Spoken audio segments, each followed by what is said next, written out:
பண்ணுறதுன்னு பார்க்குறோம்.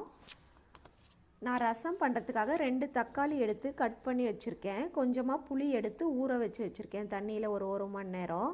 இந்த ரசத்துக்கு தேவையான அளவுக்கு ஒரு 3 மிளகாய், வரமிளகாய் கொஞ்சம் ஆட் பண்ணிக்கோங்க. மிளகு ஒரு 10 மிளகாட்டம். அதுக்கப்புறம் பூண்டு அப்படியே நான் தோல் உரிக்காமல் தான் போடுறேன்.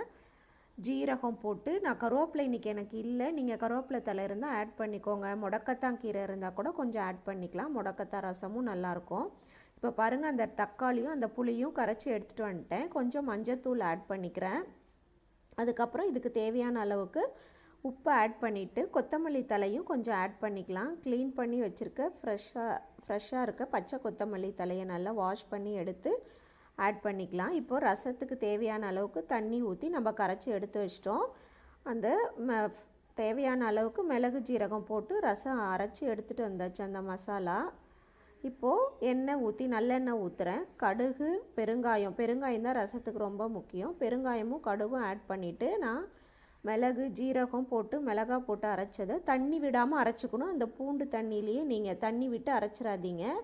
இப்போ பாருங்கள், அரைச்சி எடுத்துகிட்டு வந்து நல்லா எண்ணெயில் ஒரு 2 நிமிஷம் வதக்கிட்டு நம்ம கரைச்சி வச்சுருக்க புளியும் தக்காளியும் சேர்த்து கரைச்சி வச்சுருக்கிறத இதில் ஊற்றி தேவையான அளவுக்கு உப்புமே நம்ம போட்டுட்டோம், மஞ்சத்தூளை ஆட் பண்ணிட்டோம். போட்டுட்டு மேலே நுர கட்டி வர அளவுக்கு மட்டும் சூடு பண்ணுங்கள். ரசத்தை வந்து கொதிக்க விட்டீங்க அப்படின்னா அதில் இருக்க டேஸ்ட்டு போயிடும். இப்போ பாருங்கள், நுர கட்டி வந்திருக்கு.